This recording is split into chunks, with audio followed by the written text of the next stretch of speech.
Imagine a world where punishment was just this um, incredibly public spectacle, like a horrifying, drawn-out display of vengeance really meant to assert the absolute power of the king, the sovereign. Yeah, absolutely terrifying. Now, kind of shift your mind. Think about a world where punishment is largely hidden, behind concrete walls, and it's aimed less at the physical body, more at the soul, I guess, or the psyche of the individual. That's a huge transformation, isn't it? It really is a massive shift. One system is this like gruesome, highly visible theatrical performance almost. Right. While the other operates much more silently, often unseen. It's this process of, well, re-education, reform, control. And yet they're both fundamentally about how societies manage crime, how they enforce social order. Exactly. Despite the vast differences in method, the underlying function connects them. And that's precisely what we're here to unpack today. We're taking a deep dive into Michel Foucault's, groundbreaking work, Discipline and Punish, The Birth of the Prison. It's quite a journey. It really is. A journey into the, frankly, surprising history of how our societies have dealt with crime and punishment. Yeah. It traces this fascinating and, sometimes pretty unsettling evolution of power. And you've asked us to explore this book, chapter by chapter, really dig into it, verify its insights, and crucially, connect its big ideas to real-world events, both historical and, well, things we see today. Yeah, making those connections is key.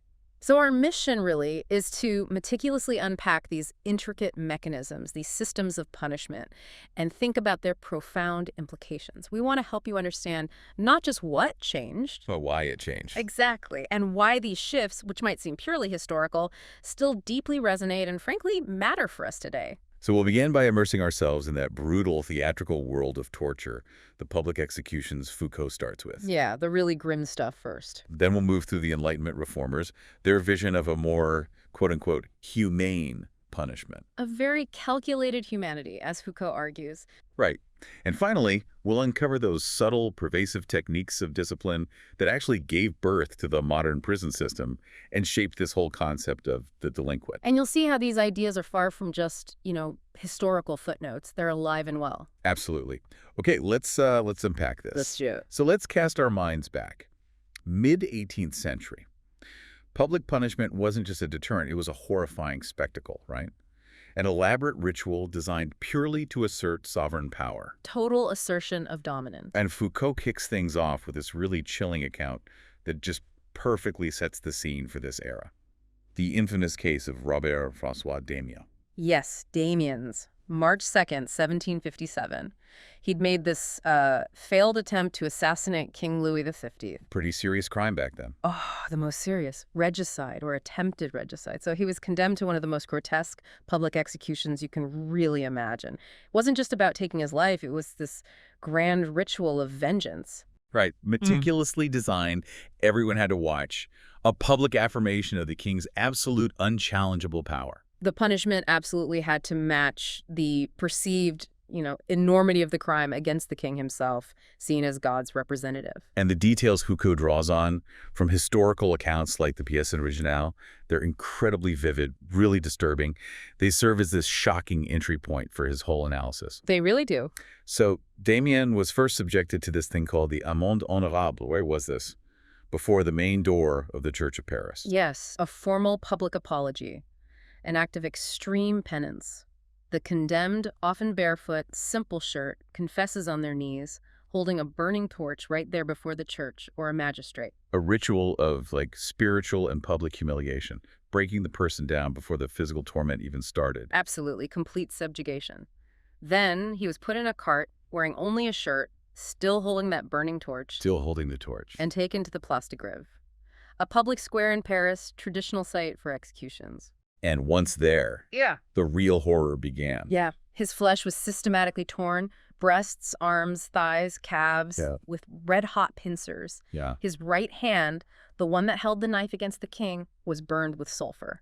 Then molten lead, boiling oil, burning resin, wax, sulfur, all melted together, poured into those fresh, gaping wounds. It's just chilling to even think about the scale of that agony, the deliberate slowness, the theatricality of it all? Oh, completely theatrical, and it didn't stop there. No. He was then subjected to the horrific process of being drawn and quartered by 4 horses, trying to pull the limbs off the body. That medieval torture. And the source material notes it was actually really difficult. His body was resisting. The executioners apparently had to intervene, actually cutting his joints and ligaments to help sever the limbs. Oh my God. Finally, his remains were burned, consumed by fire, ashes thrown to the winds. Total annihilation. And there's this one macabre detail in the record. Huh. His hair, which he'd apparently been promised would be given back to him, was confiscated and sold for charity. It's such a small, almost bureaucratic detail, but it just highlights the complete dehumanization. Nothing was his own anymore. Wow. And the purpose of all this public display, went way beyond just punishing one guy, right? Oh, absolutely. It was a ritual. It transformed the guilty man into the herald of his own condemnation, forcing him to publicly proclaim his crime and the sovereign's justice. So it was like a public confession scene. Exactly, a scene of the confession, a supposed moment of ultimate truth where his suffering was meant to be irrefutable proof of guilt and proof of the state's righteous power. And the slowness, the cries, the drama, it was all part of it. All part of the emphatic affirmation of power, not just legal power, but the raw physical strength of the sovereign over the lawbreaker's body. The spectacle was the punishment, designed to terrify and subdue everyone watching. And this wasn't just for extreme cases like Damien's, was it? They used torture more routinely. Right. Foucault talks about judicial torture, or la question. This was a common legal procedure back then. So legally sanctioned pain. Yes, a legally sanctioned process of systematic pain infliction, specifically aimed at getting a confession or evidence. It wasn't just random brutality.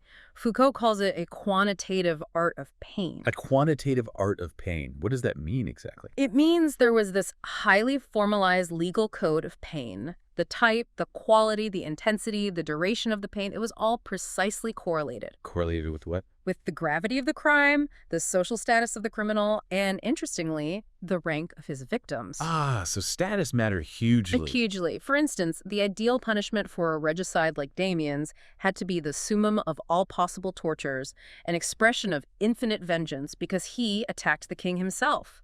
French law didn't even have fixed penalties for that, just demanded the most exquisite agonies. Wow, so pain itself was like a finely tuned legal instrument. A tool of meticulous legal calibration, yeah. Wow. Not just raw violence. And the ceremony, you mentioned it was explicitly military, soldiers everywhere. Always.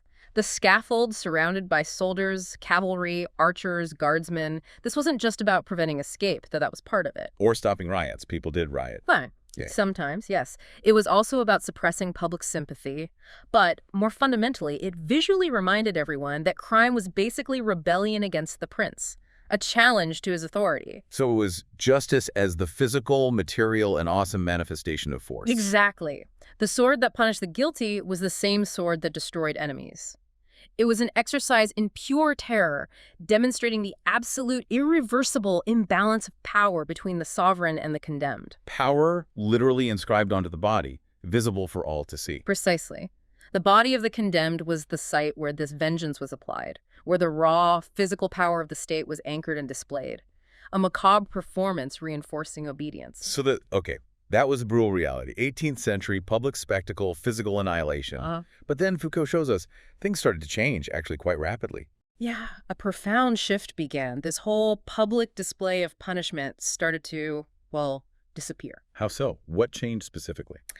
Well, the entire ceremonial of punishment began a steep decline. In France, for example, that amende honorable, the public apology, abolished in 1791, then formally again in 1830. Okay. The pillory, the public stockade. Gone in France in 1789, England in 1837, punishment became much more reticent, as Foucault puts it. Reticent, meaning? Meaning it no longer overtly touched the body, or at least it tried to do so as little as possible. The direct physical assault became hidden, less direct. And what replaced those overt, physically destructive methods then? We saw the rise of imprisonment, confinement, forced labor, penal servitude, deportation. These became the new norms. So even for really serious crimes like treason? Even then, Foucault mentions the case of Thistlewood in England, a traitor. The full gruesome punishment, like quartering, was no longer applied. The spectacle was just deemed inappropriate or maybe ineffective. And the most striking change was the near disappearance of public executions altogether. Almost entirely gone by, say, 1830, 1848 in many Western nations. Later on, executions were conducted in secret, often inside prison walls, streets blocked off, ensuring it wasn't a public spectacle anymore. Like that case Foucault mentions, Buffet and Bontemps at the Santé prison in 1972. Exactly. It became this strange secret between the law and those it condemns. Such a stark contrast to Damien's very public agony, just, less than 2 centuries earlier. Which raises this huge question, right? Why? Yeah. Why the deliberate move to secrecy? Why hide something that was once so central to showing power? It really suggests a fundamental change in the nature of power itself, doesn't it? A move away from that open, spectacular, sovereign display. So why did they hide it? Was it just becoming distasteful? Well, that's part of Foucault's core insight. The fact that capital punishment still requires so many precautions today, high walls, secrecy, blocked streets, reveals that it remains the spectacle that actually has to be forbidden, actively suppressed. Why forbid? Because the old display of force started generating too much resistance. Worse, sometimes sympathy for the condemned. It actively undermined its purpose of instilling terror and obedience. So it backfired. Often, yes. The public was drawn to the spectacle, sure, but they often expressed profound rejection of the punitive power. They might riot, try to rescue the condemned, attack the executioners. The reformers realized these executions weren't reliably frightening people. They were often galvanizing dissent. So instead of deterring crime, the spectacle sometimes created solidarity with the offender, especially petty offenders, rather than with the king. That's fascinating. It really could backfire. But even with the shift away from overt physical stuff, some elements of physical constraint definitely remained, right? It wasn't like they totally stopped intervening with the body. No, not at all. Foucault's clear on this. Despite the focus moving away from torture and dismemberment, there remained this additional element of punishment that certainly concerns the body itself. Like what specifically? Things like strict rationing of food, sexual deprivation, various forms of corporal punishment that might happen behind walls, solitary confinement. Right, solitary confinement is a big one. And even forced labor and imprisonment, which are framed as just loss of liberty. They never truly function without these physical constraints and deprivations. So the prison body, even though it wasn't being publicly tortured like Damien's, was still subjected to a physical penalty. Absolutely. One that directly affects the body's sensations, needs, movements, just in a more controlled, hidden way. Less spectacle, more regulation. Okay, so the spectacular violence recedes, but then this new, maybe more insidious form of intervention starts to emerge, one focused on something less tangible, the criminal's soul, their inner disposition. This is where the shift gets really profound, yeah. This is a crucial pivot point in Foucault's argument. He observes that the very definition of offenses began to change. Well, some crimes, like blasphemy, lost their really severe status. Smuggling became less serious. But the fundamental shift was towards punishing behavior and tendencies, not just the specific, isolated acts. Moving beyond just the single illegal act to looking at the person's whole character. Exactly. Assessing their inherent nature, almost. And this led to what Foucault calls security measures, things added on top of the sentence. Right. Penalties were increasingly accompanied by these additional interventions. Things like banning someone from certain areas, putting them on probation, even ordering mandatory medical treatment. And these weren't about punishing the past offense anymore? Not primarily. Yeah. Their core intention was not to punish the offense, but to supervise the individual, to neutralize his dangerous state of mind, to alter his criminal tendencies. So it's about managing future risk. Precisely. Which meant intervention could potentially continue indefinitely, even after the sentence for the specific act was served. The focus became preventing future harm by reshaping the person, not just settling the score for past wrongs. So, the criminal's soul, their inner disposition, their psychological makeup, that really entered into juridical judgment. It absolutely did. The key question for the justice system was no longer just, did they do it, and is it against the law? But also, what is this act? What does it say about the person? To what level or depth of character can it be referred? It's a huge shift from what did you do to who are you? Fundamentally. Yeah. And this led to the formation of what Foucault calls a scientifico-juridical complex. Okay, uncheck that. Scientifico-juridical complex. It means psychological and diagnostic judgments became deeply embedded within the penal judgment itself. Experts started coming into the courtroom. Like psychiatrists, Psychologists. Exactly. Foucault uses the example of how the question of madness evolved. Under the old 1810 code, madness was mainly just about legal responsibility. Could they be held accountable? Right, the insanity defense, basically. But now, a whole set of assessments, diagnoses, predictions about the criminal, often involving these medical or psychological experts, became integral to the legal framework.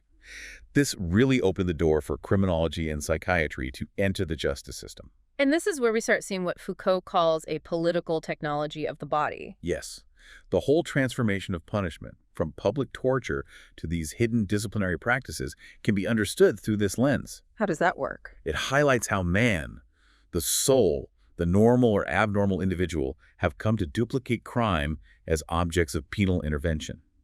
Power relations found new, subtle ways to invest and control the body. Not just to make it produce things, but to make it docile. Docile, exactly. Easily managed, obedient. The body became a target of power, not just for raw punishment, but for transformation. This new political anatomy aimed to define how to control bodies to operate as one wishes with specific techniques. Speed, efficiency. Like engineering human behavior. Pretty much. Producing subjects that are both useful and obedient, almost like components in a machine. This shift is absolutely central to Foucault's whole argument about the birth of the prison and what he calls the disciplinary society. Okay, so this shift towards a more supposedly humane punishment wasn't just a sudden burst of morality then. No, Foucault argues it was driven by the Enlightenment's call for leniency, yes, but also by very practical, very calculated considerations. Right. The 18th century Enlightenment thinkers universally condemned the barbarity of public executions. It seemed irrational, ineffective. Philosophers, reformers, they advocated for more humane punishment. They wanted to establish man as a kind of legal limit to the state's power to punish, sort of marking the end of the sovereign's vengeance. That phrase, noli me tangere, do not touch me, captured that idea, setting a philosophical boundary. But this humanity was tangled up with other motives. And historians point to this double movement in the 18th century, which is really key here. What's the double movement? On one hand, Foucault notes crimes themselves actually became less violent. There was a considerable diminution in murders from the late 17th century onwards. Interesting. Okay. But on the other hand, while punishments lost their intense physical brutality, this came at the cost of greater intervention by the state into people's lives. A deeper, more pervasive control, less violence, more supervision. And the reformers were highly critical of the old system's sheer inefficiency, its messiness, right? Hugely critical. They pointed to this plethora of authorities, different courts, the police, royal decisions like internment or exile that happened outside the regular legal process. All overlapping and conflicting. Exactly. This bureaucratic chaos led to innumerable loopholes. Conflicting responsibilities, private interests, royal pardons. It all often paralyzed normal justice. The system was inconsistent, arbitrary, easily manipulated. It lacked a rational structure. And this arbitrariness, this perceived injustice, often led to public resistance, which became a real problem for the authorities. Yeah, Foucault highlights what he calls popular illegalities. Basically, the least favored strata of the population, those without formal power, had carved out this sort of space of tolerance. Gained how? Not by law. No, gained by force or obstinacy. And they were often ready to rise up to defend this space when the authorities cracked down too hard. And criminality often just merged into this broader illegality. Frequently. Think about things like smuggling, poaching, peasants fleeing unfair feudal taxes. These were crimes by law, but often seen by locals as legitimate resistance against an unfair system. Which explains why people sometimes protested executions. Exactly. Especially if the condemned person was seen as a victim of injustice, or if punishment for a commoner was way harsher than for someone rich or highborn. People threw stones at executioners, tried to rescue the condemned, even attacked judges sometimes. So the public display, meant to create terror, often solidified solidarity with the offender instead of the sovereign. It backfired. It really could. The spectacle became a kind of battleground, not just a clear display of power. And that battleground started to shift, laying the groundwork for the modern system. That makes sense. And Foucault points to this key transformation. A split emerges in these illegalities. A split. How so? Basically, the rising bourgeoisie, the middle class, effectively reserved for itself what Foucault calls the fruitful domain of the illegality of rights. What does that mean? Illegality of rights. Things like sophisticated fraud, tax evasion, shady business dealings activities that allowed them to accumulate wealth, often with less direct, brutal penal repression. Ah, white-collar crime, essentially. Pretty much. Meanwhile, penal repression became laser-focused on the illegality of property, primarily theft committed by the lower classes. So a two-tiered system of justice, protecting one class while cracking down hard on another? Subtly, yes. Creating a system where certain crimes were handled more leniently for the wealthy, while others became the main focus for the poor. And this is where the criminal starts getting fundamentally redefined. How redefined? No longer just someone who broke a law. Exactly. The criminal was increasingly painted as the enemy of all, someone outside the social contract, disqualifying themselves as a citizen. So they become like outcasts. Worse than that, they appeared as a wild fragment of nature, a villain, a monster, a madman perhaps, a sick and before long an abnormal individual. Wow, that's a huge shift in perception. Absolutely crucial, because this redefinition laid the groundwork for the future scientific objectification of the criminal.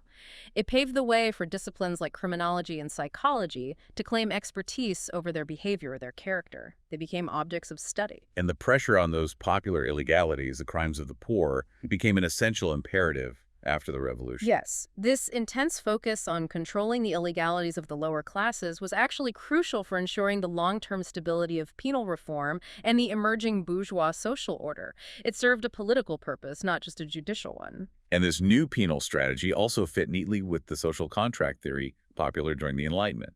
Perfectly. The idea was the citizen implicitly accepts the law, including the possibility of punishment. The criminal, by breaking the contract, becomes a rebel and a traitor. So society has the right to eliminate or control them. Logically, yes, for its own self-preservation, according to that theory. But the humanity the reformers called for, it wasn't purely ethical, was it? Not just compassion.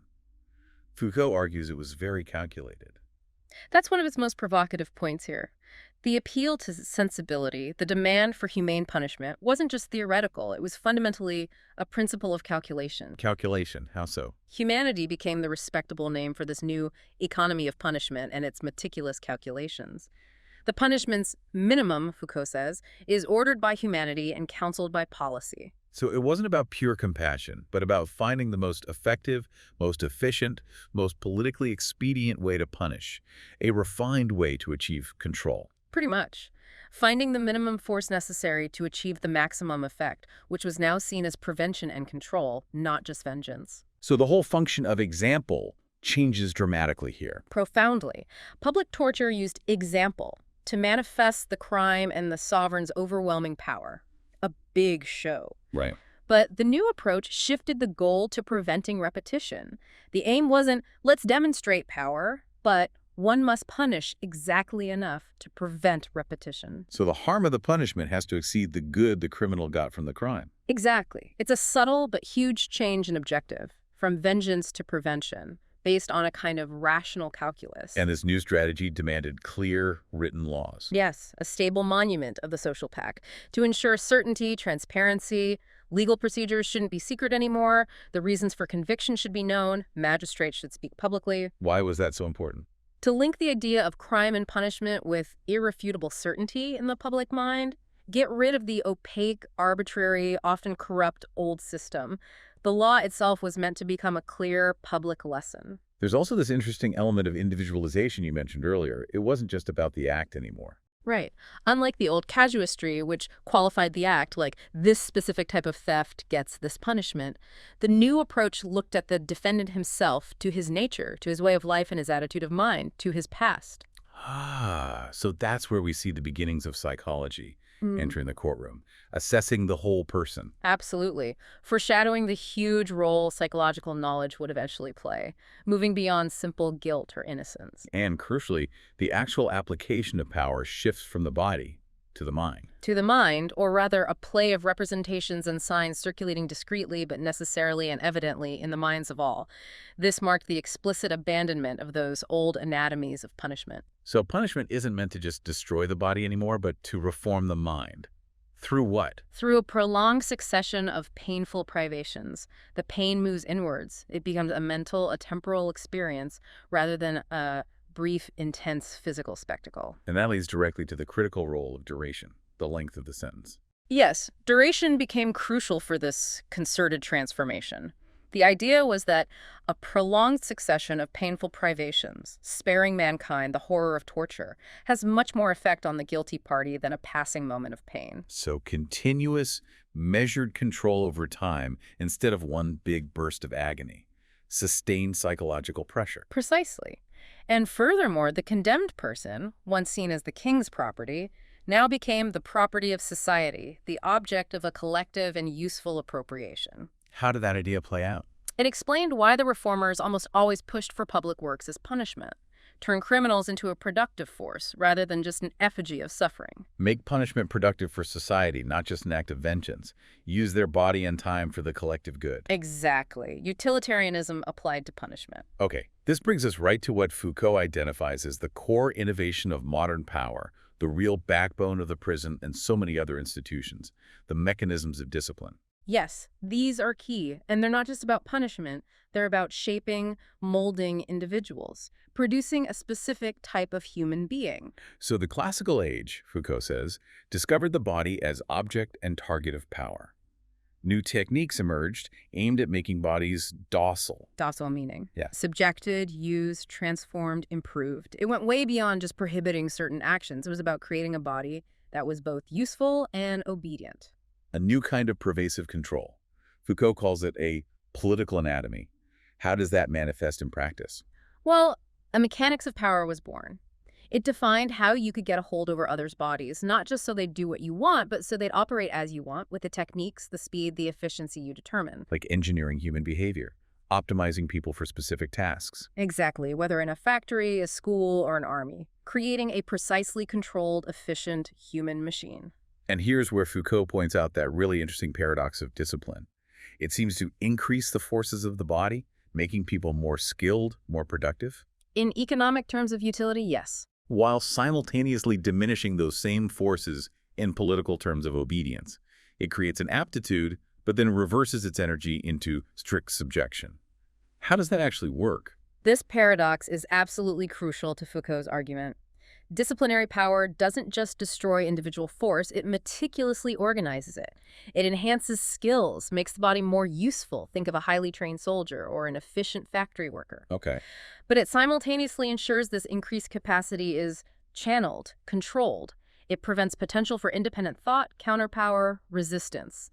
The energy generated by the increased skill is immediately harnessed and directed towards strict obedience. So it separates power from the body's own agency, turns its energy into subjection. Precisely, it dissociates power from the body, making it purely an instrument of the system. That's a really profound thought. Okay, let's dig into how this shaping happens, starting with what Foucault calls the art of distributions, manipulating space to control people. Right. The first technique here is enclosure. Discipline needs specific, contained places. Like what? Think of the Great Confinement locking up vagabonds and paupers in places like the General Hospital in Paris, or colleges adopting monastic models like Louis Le Grand, making boarding mandatory for constant surveillance. Military barracks, too. Definitely. A 1719 ordinance specified 10-foot walls not just for security, but explicitly to maintain order and discipline and let officers answer for their soldiers. Even workshops like the Chaussade Ironworks or the Oberkampf Manufactory used strict confinement and specific architecture to prevent theft, interruptions, disturbances, cabals. Keeping everyone contained. But then within those larger spaces, there's also partitioning, right? Creating smaller, specific locations. Yeah, elementary location. This principle involves meticulously distributing individuals in space, knowing where everyone is, mastering them, using them efficiently. It establishes exact presences and absences, locates individuals precisely, sets up communication lines, facilitates constant supervision. I like the monastic cell. That's the historical precursor, yeah. Each monk in his own space.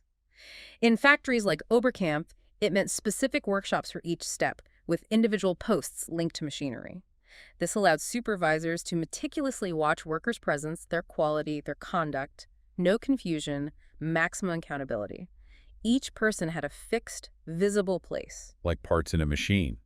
And this leads to the idea of functional sites. Exactly. Specific places for specific uses, whether for the disciplinary activity itself, like a drill ground, or for rest, like designated sleeping quarters in a military camp. Every square foot has a purpose that contributes to the overall disciplinary goal.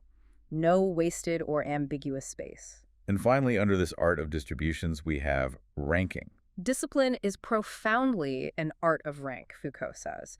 It individualizes bodies not just by fixed location, but by circulating them within hierarchies. Like in Jesuit colleges. They famously use ranks, decades, decuries for competitive warfare among students, foster individual performance, but also reinforce the hierarchy. And in the 18th century, rank defined the whole educational order. Totally. Rows of pupils, corridors for movement, assigning rank based on tasks, exams. It created this perpetual movement where individuals constantly move through hierarchical compartments based on age, performance, behavior. Everyone knew their place, always being assessed, compared. This meticulous control of space seems to go hand in hand with an equally meticulous control of activity, mastering time and movement down to the smallest detail. Absolutely. Disciplines impose this relentless division and measurement of time down to minutes, even seconds. Foucault calls it chronometry. Example. Military drills. Figures like Vauban and Guibert systematically measured every step, every movement.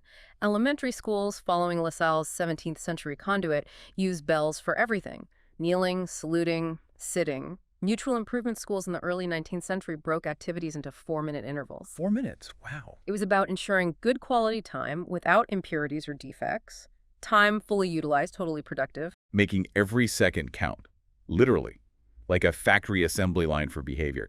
And it wasn't just the amount of time, but the temporal elaboration of the act itself. Exactly. Not just knowing a gesture, but knowing precisely how it unfolds in time, its sequence, its duration. Marching troops had exact steps, timings for every arm swing, every turn. Foucault says powerfully, time penetrates the body and with it, all the meticulous controls of power. The body is literally inscribed with the demands of efficient time. Choreographed. Totally choreographed, which leads directly to the body gesture correlation, optimizing every single movement. How so? Discipline imposed the best relation between a gesture and the overall position of the body for maximum efficiency and speed. It wasn't just asking for a sign or a product, it was creating a body weapon, body tool, body machine complex. Like a soldier and his rifle, or a factory worker. Perfect examples. Every movement prescribed for maximum effect or efficiency. The goal was a body that operated with predetermined techniques, speed, efficiency, not acting freely or spontaneously. And the overarching goal, tying all this time control together, was the exhaustive use of time. Yes. Disciplinary time aimed for bodies to be constantly applied to its exercise. Avoid idleness, avoid waste. Every moment had to be productive or regulated. Even sleep, meals. Even sleep hours were regulated in institutions. Meals, recreation, often justified for moral or hygienic benefits. The idea was to eliminate any dead time where individuals weren't under direct productive or disciplinary control, maximize their utility. So these bodies are being shaped, molded through space and time. But beyond individual movements, there's also the organization of genesis and the composition of forces. What's that about? Organization of genesis is about arranging time for continuous training, the methodical accumulation of skills. Like an apprenticeship. Sort of, but highly structured. The Gobelins Manufactory School from 1667 is a prime example. Pupils were divided into classes by drawing ability, moved through exercises of increasing difficulty, developing specific skills step by step. So it's about capitalizing time, accumulating skills in the body. Exactly. How to capitalize the time of individuals, accumulate it in each of their bodies and their abilities in a way that is susceptible of use and control, transforming raw talent into a structured, usable skill set. And then taking these meticulously trained individuals and putting them together for greater collective effect, the composition of forces. Right. Disciplines aimed to maximize the collective force, making the total effect superior to the sum of elementary forces. Like a military unit. Perfect example. No longer just a collection of solvers, but a sort of machine with many parts moving in relation to one another, each trained for their specific role in concert. This was also applied meticulously in factories' coordinated effort, producing more than individuals working alone, making the group more useful, more powerful than just its parts added up. And how are these combined forces controlled so precisely? Through a specific system of command or signalization. Yes, command in disciplinary systems relies on brevity and clarity, designed to trigger behavior immediately, almost reflexively. Not complex instructions. No, not about understanding or debating. It's about perceiving a simple signal, a bell, a clap, a gesture, a bugle call, and reacting instantly. It's a technique of training, of dressage, Foucault calls it, which despotically excludes the least representation and the smallest murmur. So obedience had to be prompt and blind. Prompt and blind, achieved through these simple signals. Think military drills, or the strict routines in Christian schools. Creating an automatic response, a disciplined reflex. So basically through all these interlocking mechanisms, space, time, movement, command, discipline actually makes individuals. It crafts them. That's Foucault's ultimate point for this section, Absolutely. yeah. Discipline makes individuals. It's a specific technique of power that sees individuals as both objects and instruments of its exercise. And it's a different kind of power than the sovereigns. Very different. It's a modest, suspicious power, Foucault says, functioning as a calculated but permanent economy. Unlike the big, flashy, brutal displays of sovereign power, discipline is this subtle, pervasive microphysics of power, operating on a detailed, intimate level to produce docile, useful bodies that are fundamentally transformed by the system itself. This quiet, ceaseless work of transformation is its most radical effect. These disciplinary mechanisms, this meticulous sculpting of individuals, it all culminates in what Foucault sees as the defining structure of modern power, the Panopticon, Yeah. and the larger kind of insidious carceral network. Yes, the panoptic principle is absolutely central here. Jeremy Bentham, the English philosopher, came up with this idea. Describe it again. What was the core design? It's a circular building. Cells arranged on the periphery around the outside edge. Each cell is backlit, so light shines through it, and in the center there's a tower. A single supervisor in that central tower can see into every cell. But the inmates in the cells can't see if they're being watched by the supervisor in the tower. Exactly. They can't see into the tower because of how it's designed, maybe with blinds or partitions. There are images, like N. Romain's 1840 plan for a penitentiary, and real examples like the Maison Centrale at Rennes from 1877 that show this perfectly. It's basically an architectural blueprint for control. And the genius, or maybe the terror of it, lies in its automatic functioning of power. It seems to operate almost by itself. That's the key effect. It induces a state of conscious and permanent visibility that assures the automatic functioning of power. Surveillance becomes permanent in its effects, even if the actual act of watching is discontinuous, intermittent. Because you never know when you might be watched. Exactly. The architecture itself creates this power relation independent of who is actually in the tower. The inmates internalize the gaze. They regulate their own behavior because they know they could be watched at any moment. It becomes a self-disciplining machine. So it's not just a prison design, it's also a laboratory, an experiment in human behavior. Absolutely. Bentham explicitly saw it as a laboratory. It could be used to map aptitudes, to assess characters, to draw rigorous classifications, distinguish, say, laziness and stubbornness from incurable imbecility. Or in a workshop. You could note each worker's skills, compare their efficiency, even calculate wages based on performance, all under this constant, potentially unseen observation. It was a scientific instrument for observation, classification, control. And Bentham saw its potential everywhere, right? Yeah. Universal applicability, not just for prisons. Definitely. He believed this schema was applicable to all establishments whatsoever, where you need to manage a number of people in a limited space. Hospitals, workshops, schools, madhouses. So it's a general principle for organizing groups, maximizing utility and obedience through surveillance. Precisely. Its modular design meant it could be transplanted almost anywhere. And Foucault argues that panopticism became the general principle of a new political anatomy. How does that tie back to what we discussed about shaping bodies? It links directly to that idea of shaping docile bodies. It shifted the focus of power away from sovereign relations, which relied on those spectacular, often inefficient displays of force. Towards relations of discipline. Exactly. The Panopticon maximized the utility of power through an economy of resources fewer staff needed for more pervasive control. It's about a subtle, hidden power that quietly objectifies those it controls, making them productive and obedient rather than just displaying royal authority through violence. It's engineering bodies and souls. And this leads to a fundamental characteristic of modern society, one that feels incredibly relevant today. We are a society of surveillance, not spectacle. Yeah, Julius, an observer writing way back in 1804, really nailed this shift. He argued that antiquity was a civilization of spectacle. Think grand temples, public forums, circuses designed to make things accessible to crowds. Making power visible to the many. Right. But the modern age, Julius argued, poses the opposite problem. To procure for a small number, or even for a single individual, the instantaneous view of a great multitude. Seeing the many, rather than being seen by the many. Exactly. Our society isn't one of spectacle, but of surveillance. It invests bodies in depth, meticulously trains useful forces, rather than just displaying power from above. We are constantly, subtly under watch, and this internalizes disciplinary norms. We watch ourselves. And what's fascinating is how, really quickly, imprisonment went from being, a marginal practice to the essential form of punishment, the default. This is critical. Historically, prison had a limited and marginal position, used for debtors, maybe holding people awaiting trial, or for royal displeasure. But in a very short time, Foucault points to the French Penal Code of 1810, it became the essential form of punishment.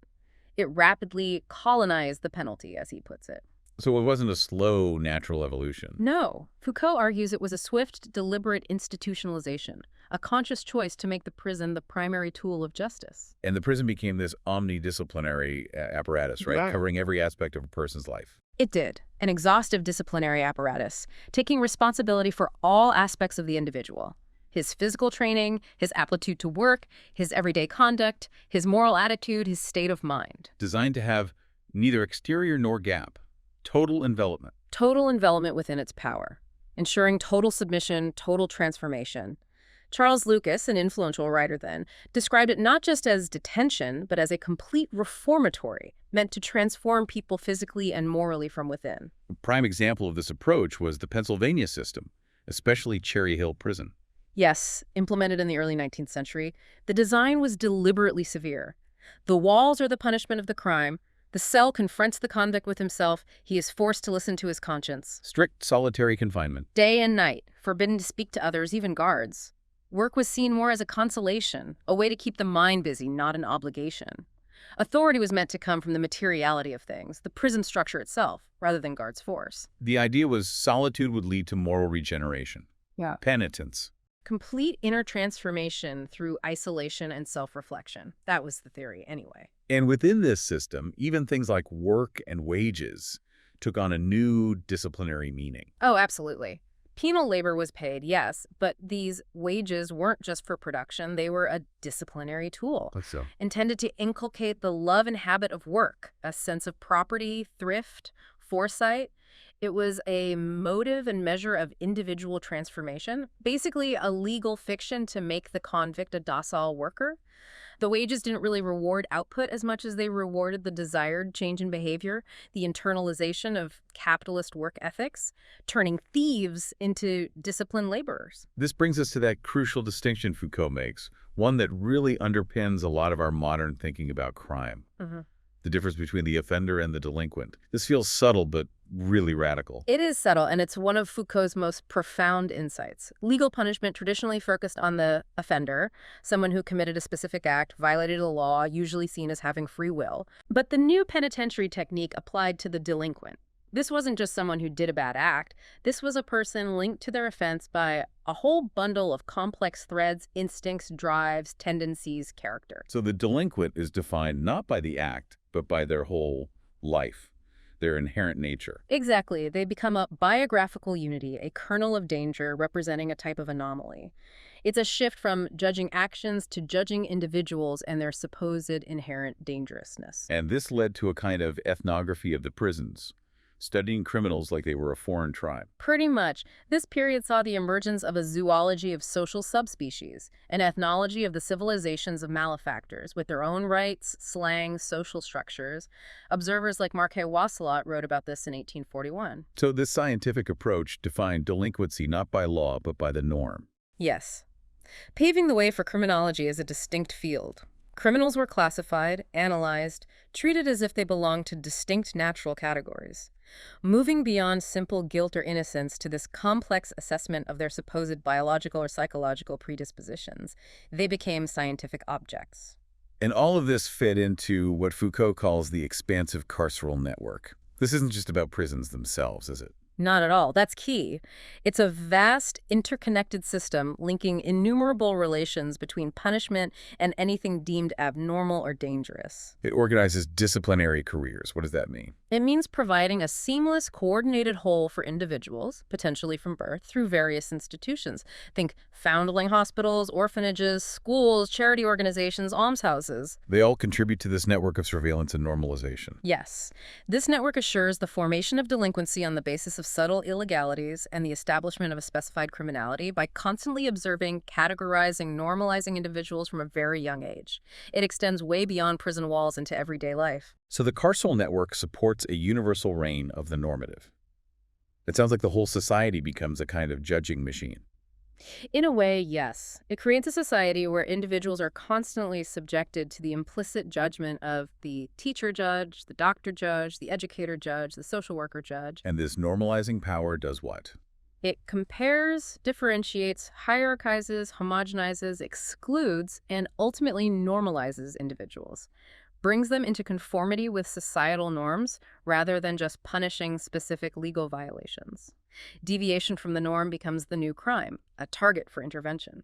And it's this system, Foucault argues, that was the technical matrix for the birth of human sciences. That's a powerful claim. It is. He posits that disciplines and the carceral network were the practical, technical environment that enabled the emergence of the sciences of man, psychology, psychiatry, pedagogy, criminology. Oh.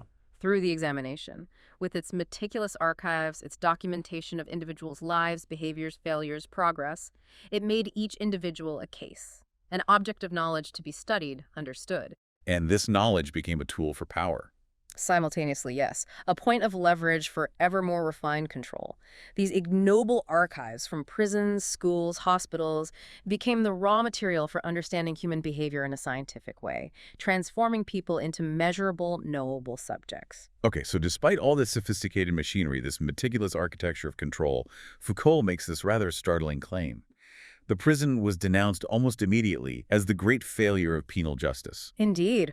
Right from the start, the prison, despite all its lofty promises of reform and rehabilitation, was widely criticized for just not achieving its stated goals. The statistics showed it didn't work. Consistently. Statistics showed prisons do not diminish the crime rate. Instead, crime and the number of criminals remain stable or worse, increases. Foucault cites figures. 1837, France. 17,223 convicted criminals, and a staggering 11,486 of them were recidivists. Wow, nearly two-thirds had reoffended after release. Yeah, demonstrating this persistent, undeniable failure to truly rehabilitate or deter. And not only did it fail to reduce crime, Foucault argues it seemed to actively foster delinquency, create a more entrenched criminal class. That's a key Foucaultian insight here, and a deeply ironic one. The prison actually makes possible, even encourages, the organization of a milieu of delinquents, loyal to one another, hierarchized, ready to aid and abet any future criminal act. So it became a school for crime, not a cure. Exactly. Solidifying a criminal class with its own codes, networks, shared identities. Instead of individual reform, it fostered collective criminality. And there were practical problems with running prisons too, right? Corruption, exploitation. Precisely. Widespread issues. Warders were often retired soldiers, totally uninstructed in their task, lacking training in penal theory or psychology. They often relied on inmate informers, creating this culture of distrust and resentment. And penal labor. Often criticized as exploitation, almost like slave trade. Workers outside protested that their labor was being undercut by cheap prison workshops.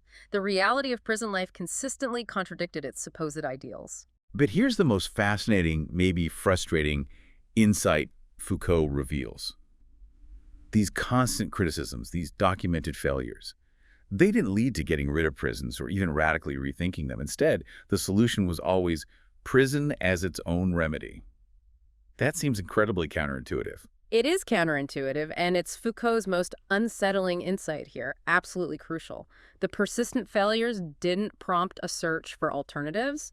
Instead, they always led to the prison's constant reevaluation and reform, but always by the reintroduction of the invariable principles of penitentiary technique. So the solution to the prison failing was always More prison, just better applied. More prison, yeah. Better applied, more surveillance, more discipline, more isolation, more classification. It suggests that prison's failure isn't really a bug, it's almost a feature. A feature. How? It's a self-perpetuating mechanism. Its failure justifies its own continued existence and the need for constant reform, making it this incredibly resilient technology of power, almost regardless of its actual effectiveness in reducing crime. It keeps the experts employed, keeps the system going. Wow. Okay, so if public executions like Damien's disappeared, what replaced the raw public spectacle of the chain gang as a display of power in transition? Because those were still public, right? They were. While the big scaffold executions waned, the chain gangs transporting convicts in chains across the country remained a popular spectacle well into the 19th century. And Foucault describes them as having these ambiguous exchanges with the public. Yeah, alternating insults, threats, words of encouragement, blows, signs of hate or complicity. It wasn't a purely controlled display. There was even this strange phenomenon he calls a convict's Sabbath. What was that? At certain stops, the convicts could temporarily remain masters of the field of battle, a kind of inverted carnival where the condemned momentarily subverted the state's intended display of power. It showed the public spectacle was still volatile, unpredictable. So to replace these messy, volatile public rituals, a new invention emerged, a technological advance in disciplinary transport, the cell carriage of 1837. Yes, this was a meticulously designed moving prison, basically a mobile equivalent of the Panopticon. What did it look like? It had a central corridor with 6 small cells on either side. Convicts were chained inside, couldn't see outside, totally isolated from each other, unable to see or hear one another. And surveillance. Crucially, a hatch allowed constant unseen surveillance from warders walking down the central corridor. It perfectly exemplified the shift, this carefully articulated disciplinary mechanism replacing the messy public spectacle. So it showed how, in just 80 years or so, penal detention replaced public execution as this calculated technique for altering individual behavior. Exactly. Moving from public display to hidden, individualized, meticulous control, even on the move. So what Foucault ultimately unveils here is this profound and, yeah, frankly, pretty unsettling shift. We go from the brutal public spectacle that asserted sovereign power by destroying the body Total physical destruction. to this hidden, meticulous system that controls and shapes individuals by disciplining their soul, their behavior. It's a massive move from punishing the act to normalizing the individual. And this transformation, it's not just history, is it? That's the crucial takeaway. No, not at all.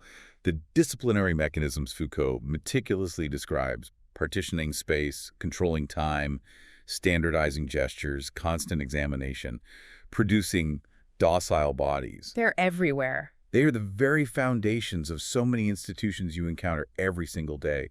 Our schools, our hospitals, our factories, even the design of modern offices, and absolutely modern surveillance technologies. Think about students in rows, timed exams, the precise routines in a hospital ward. It's all there. That's a key point. This idea of classifying, measuring, normalizing individuals, often framed as being for their own good or for social utility, it's become so deeply ingrained in our society we barely even notice it anymore. It's like the invisible scaffolding of modern life, right? Influencing everything from how we work to how we learn to how we're treated when we're sick. And this brings us to a final really provocative thought, something that kind of lingers after you read Foucault. Those constant cycles of prison reform, always coming back to the same basic principles, despite the documented failure.